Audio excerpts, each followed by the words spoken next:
You're listening to the Cyberwire Network, powered by N2K.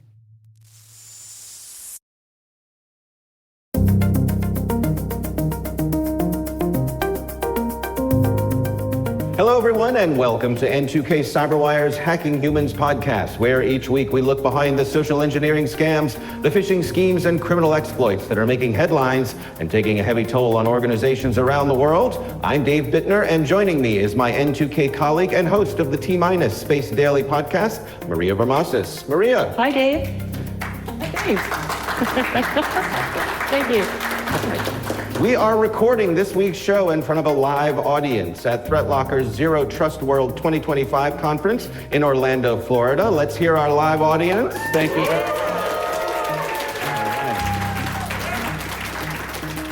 And our special guest today is Seamus Lennon. He is ThreatLocker's VP of Operations for Europe. Seamus, thank you for joining us. Thank you very much for having me. Thank you.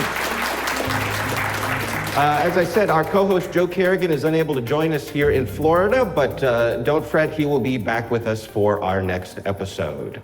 We've got some interesting stories to share this week. We will be right back after this message from our show's sponsor.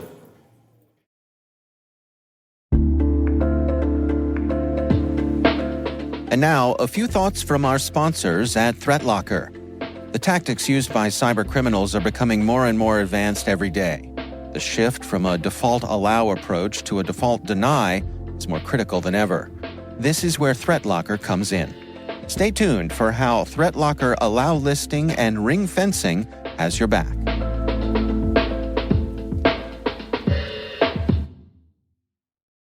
And we're back.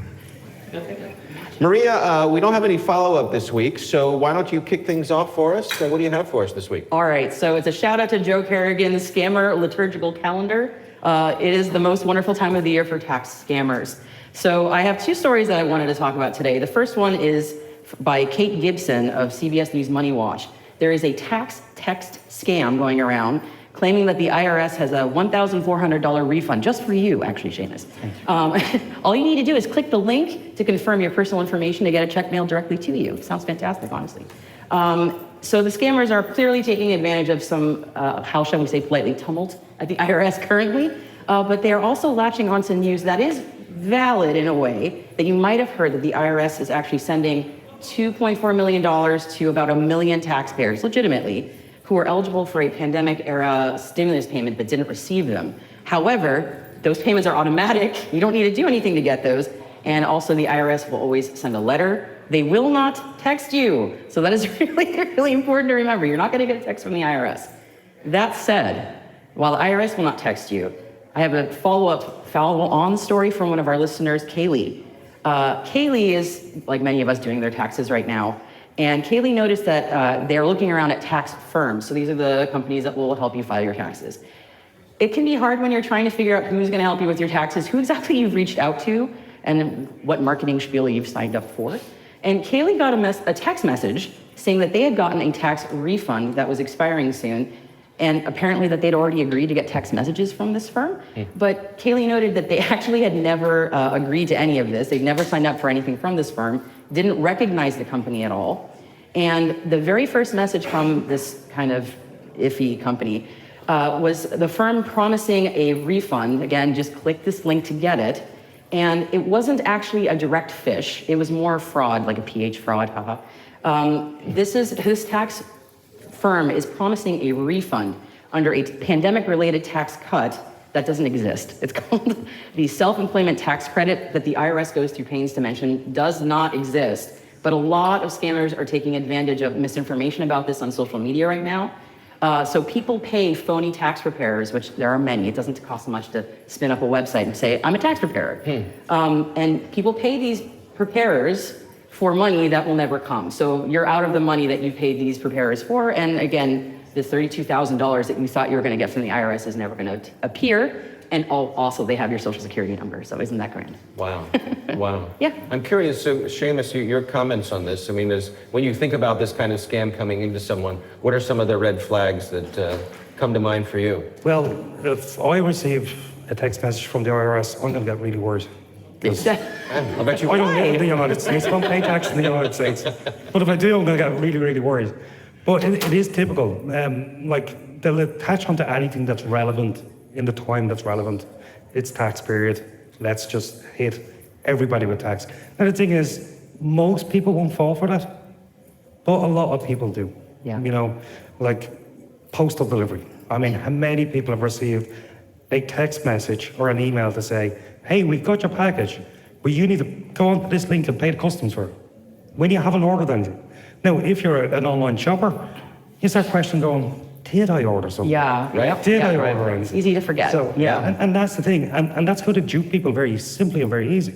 Very easy. So, I'm based in Ireland, so we have the Regulation Commission in Ireland for Communication is Comreg. Now, they've actually introduced something new, which is totally new in Ireland, which basically means as a business in Ireland, you must register your number with Comreg. If you do not register your number or caller ID or your SMS ID with Comreg, every time you send out an email or a text message or a voicemail to a user in Ireland, it will come up as potentially fraudulent.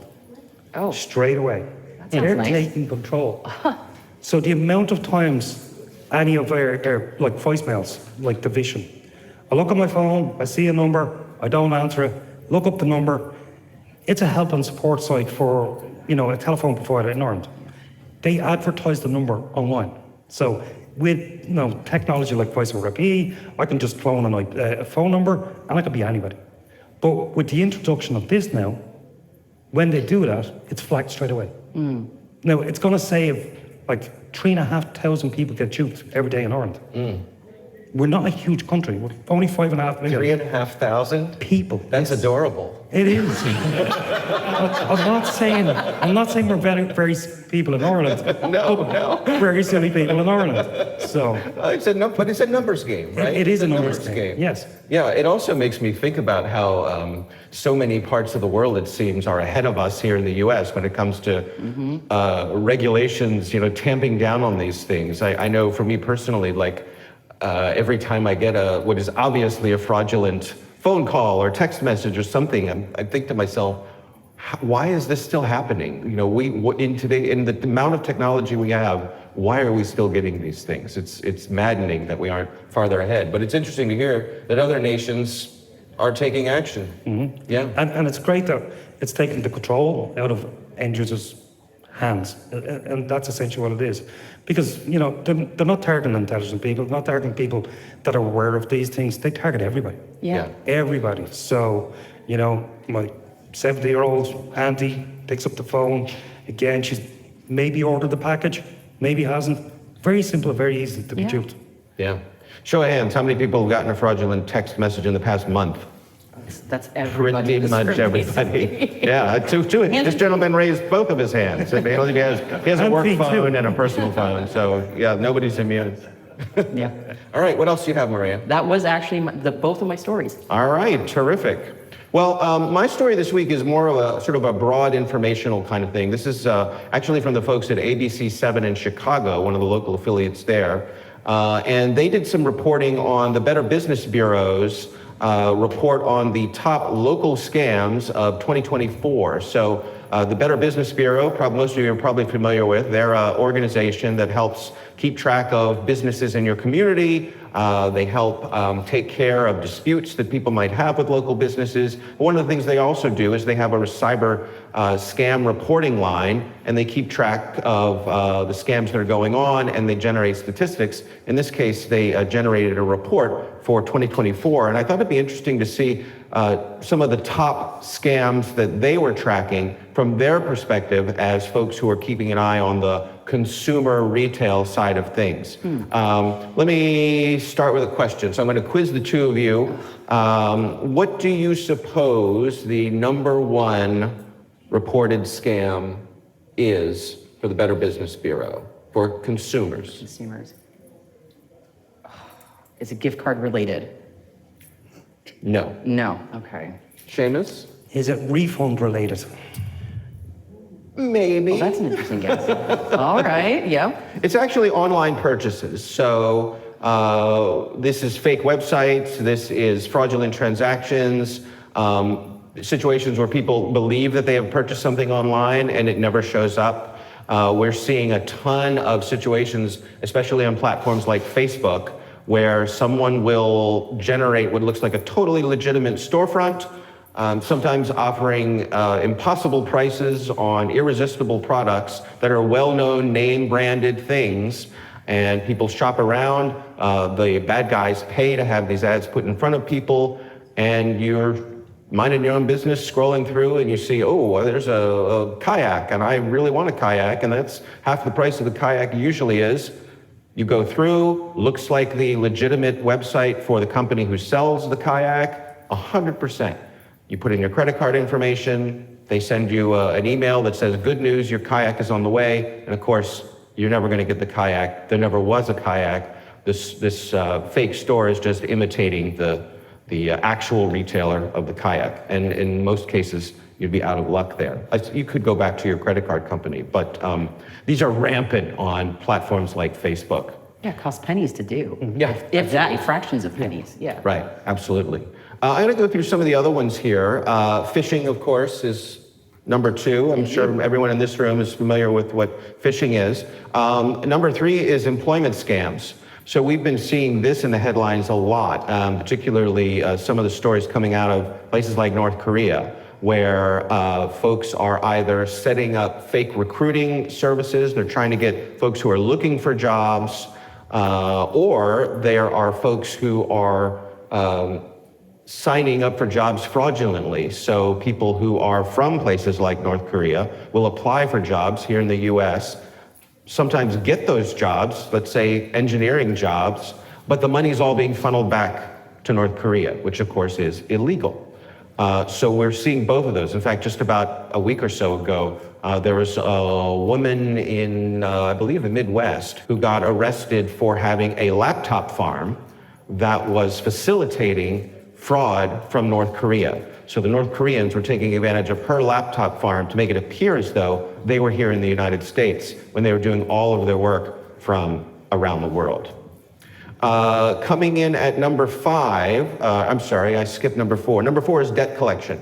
So this is a really easy one. You get a text message or a phone call, someone saying that you owe someone money. One of the key components of this is it puts you in an emotional state. Of course. Right? Yeah. And that's what these scammers rely on. They short circuit your brain's rational thinking. Someone calls you up and they say, you owe us money, and if you don't pay us, we're going to do something bad to you. Bad things are going to happen, and we're going to ruin your credit, or all sorts of, you could go to jail if you don't pay. Of course, it's all fake. Number 5 is counterfeit products. Number 6 are travel, vacation, and timeshare scams. Government agency imposters. So this is one we touched on with the fake delivery schemes, the Postal Service, that sort of thing, the IRS. IRS, yes. Yeah, Yep. These are big. Sweepstakes and lottery prizes. Number 9 is tech support scams. How many folks have seen a tech support scam? Yeah. It seems like these aren't as popular as they used to be, but they're still out there. Particularly, you see pop-ups of someone who is running a browser and they don't have what I would call a fundamental level of pop-up blocking or ad filtering, or the things that to probably the folks in this room would seem like basic, but they don't have that, and so something pops up and it says your computer is infected. My favorite thing was years ago, my elderly father had a hand-me-down MacBook Pro that I'd given him, and he called me over one day. He said, Dave, the computer's broken, please come over. And I'm sure there are many people in this room who have that relationship with their parents as well. So I go over to help him fix the computer, and sure enough, there's a pop-up on his Macintosh that says that his Windows operating system is infected, and said, Dad, I think we're okay here. Dad's not dual boxing? No, okay, all right. No, Dad is not running a VM on his Mac. I mean, I don't want to assume. I just, No, I can assure you. My father, obviously I love my father dearly, but he's one of those people who knows what to do, but not why he's doing it. So he will have a USB cable that he has a sticker on that says printer. And then he has a sticker on the computer above the USB slot that says printer. And so he knows the thing with the printer label goes in the hole with the printer label. And if he does that, the printer works. That's all he needs to know. It's a good reminder that there are lots of people we work with and our loved ones who are running successfully, doing their day-to-day lives with that level of understanding. But they have big targets on their backs because of that. They don't understand what's going on behind the scenes. And then the last one here are investment scams. And of course, this has to do with cryptocurrency. We see lots of investment scams also tied to romance scams, where someone will get a message out of the blue. Someone will say, oh, I'm sorry, I texted you accidentally. Oh, by the way, who are you? And where do you live? And they'll send a picture of someone who's quite attractive, and they'll start building a relationship, sometimes over days, weeks, or months, that inevitably leads to a pitch for some kind of investment. And at that point, they have built up so much trust, and they have done so much relationship building and love bombing, where they're just telling this person that they are the best person and how important they are to them. And they get the person's defenses down, sort of go in for the kill, get the investment scam, and now off we go. People lose thousands of dollars, hundreds of thousands of dollars, and even millions of dollars. And some of the stories we've covered here, just devastating.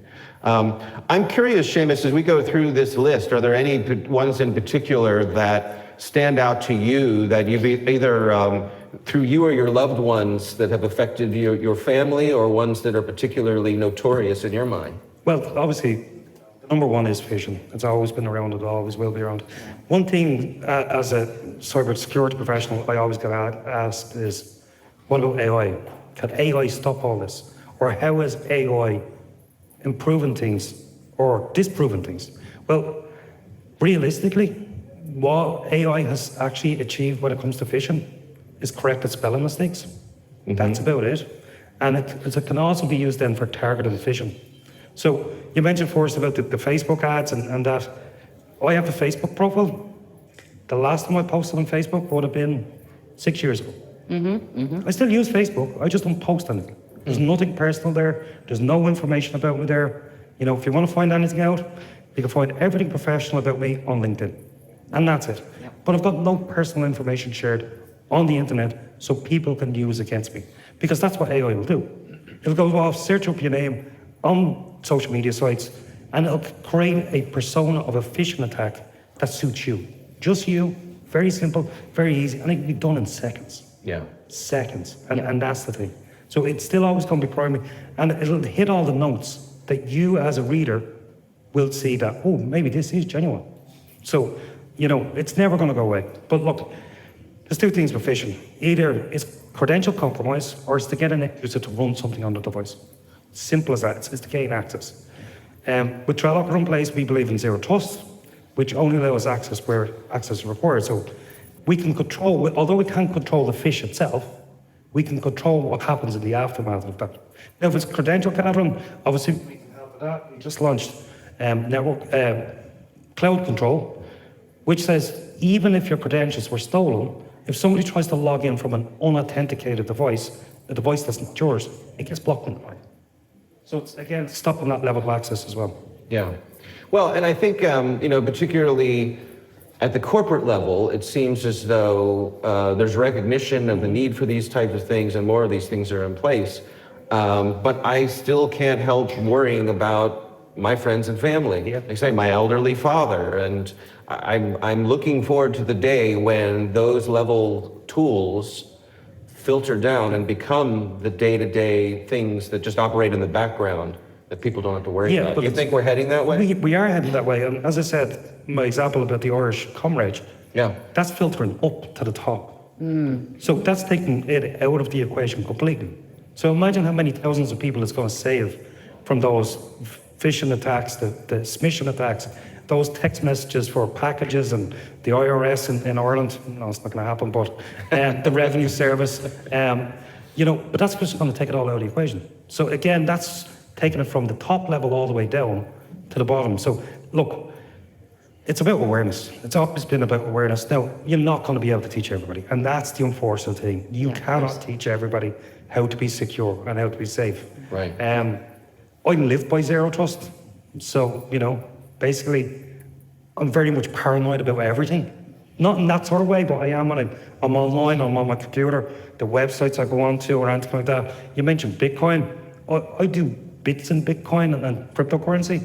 And there's, if you start reading up anything about what's the next best thing. Because look, everybody that's into cryptocurrency is into it for one reason, is to make that 200,000+ profit on what you've invested in. But if you look on what's the next big thing in cryptocurrency, you can guarantee that 5 out of the 10 things that you look at are fake, completely fake. They don't exist. All they want is the initial investment, because it's not even a cryptocurrency. It hasn't even been published. And that's what they utilize. What are people interested in to dupe them into basically taking their money? Yeah. I'm curious for you, Maria, are there any of these things that have touched your life? Oh my goodness. I've mentioned it a few times on the show, but I've known people who've gotten really badly involved with these romance scams. And I've talked about it a couple of times also, but even when you have people in their lives like myself who know about these things, or people who work in law enforcement who can speak to the dangers of these romance scams, a lot of times people just really want to believe that they're true. Yeah. And it's very, very hard to disentangle them from these things. But to your point about helping out family and friends, actually to both of what you were saying, my mother's in a similar situation of, she doesn't know a lot about how these things work, and my mother is very intelligent.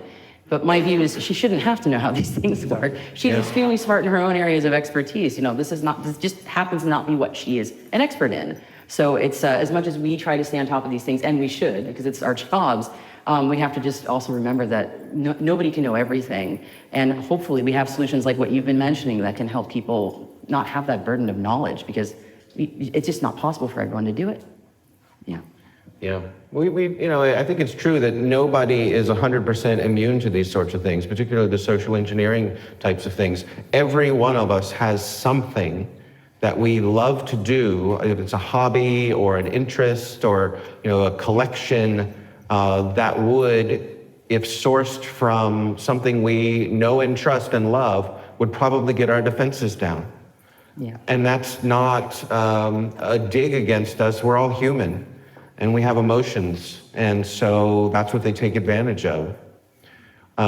It's interesting too, just swinging back to what you're saying about not being on Facebook for so many years and doing things on LinkedIn and that sort of thing. It really is, I think, a shame that so many of us, when we have these conversations about social media platforms, it is the lesser of all the evils, right? Like we sort of begrudgingly say, I do this because I have to, not because there's any real joy and pleasure so much in it. I know there are new things in Mastodon and Blue Sky and things like that are doing their best, but it's a shame that we've gotten to that where that is the point of where we are today. Yeah, that the best way to use them is to basically not use them. Which that's is sort of the safest way to use them. Yes. And how aggressively bad they've gotten. I mean, I would say even in the past year, I'm on Facebook to keep track of my friends and family all over the United States and around the world. And it's just remarkable to me how aggressively bad it has gotten in putting scams in front of me and things I'm not interested in, just ad after ad after ad. It's maddening that they have us kind of linked into that. Wait, that was a mixed metaphor, wasn't it? Yeah. All right. We are going to take a quick break to hear a message from our show sponsor.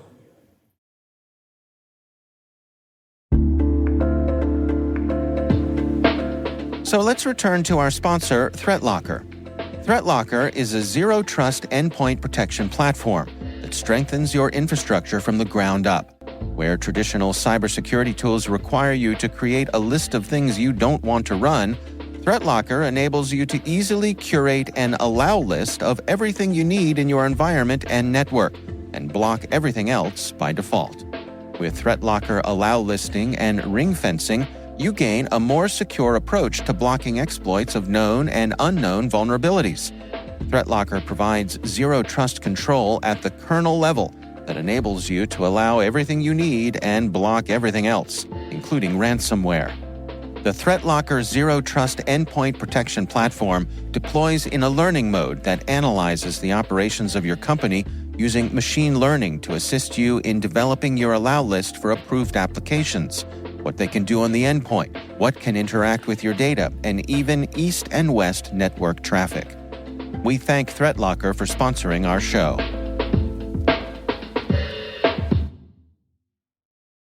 And we're back. It is time for our catch of the day.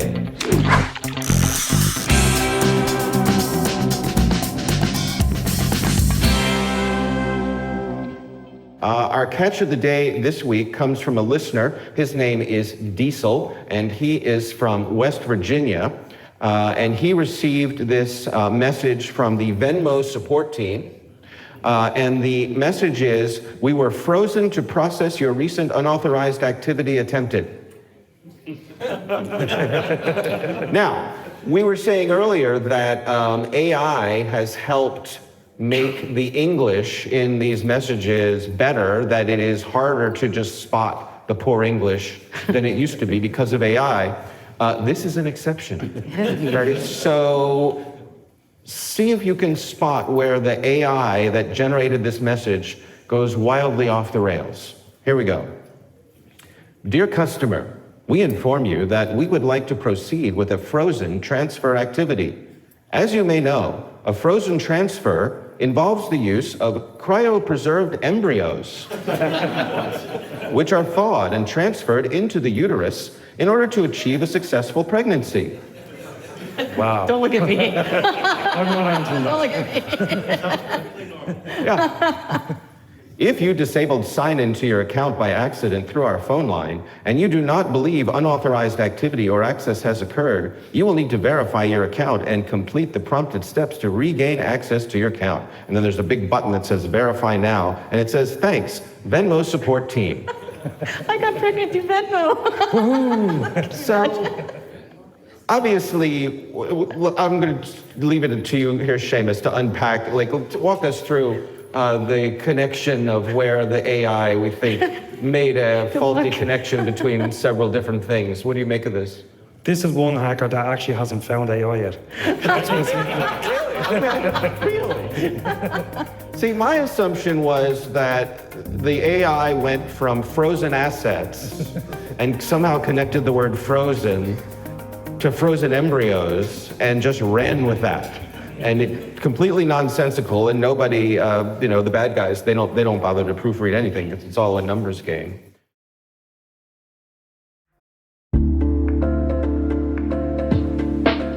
And of course, we want to thank this week's sponsor, ThreatLocker. Go to threatlocker.com/HH and check out their Zero Trust Endpoint Protection Platform.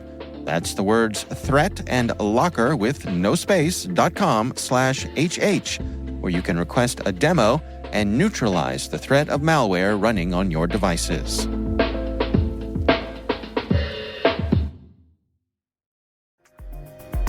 And that is our show. We want to thank all of you for listening. We'd love to know what you think of this podcast. Your feedback ensures we deliver the insights that keep you a step ahead in the rapidly changing world of cybersecurity. If you like our show, please share a rating and review in your favorite podcast app. Please also fill out the survey in the show notes or send an email to hackinghumans@n2k.com. This episode is produced by Liz Stokes. Yeah, Our executive producer is Jennifer Ivan. We're mixed by Elliot Peltzman and Trey Hester. Peter Kilpie is our publisher. I'm Dave Bittner. and I'm Maria Varmazes. And I'm Seamus Lennon. Thanks for listening. Thanks for being here, everybody.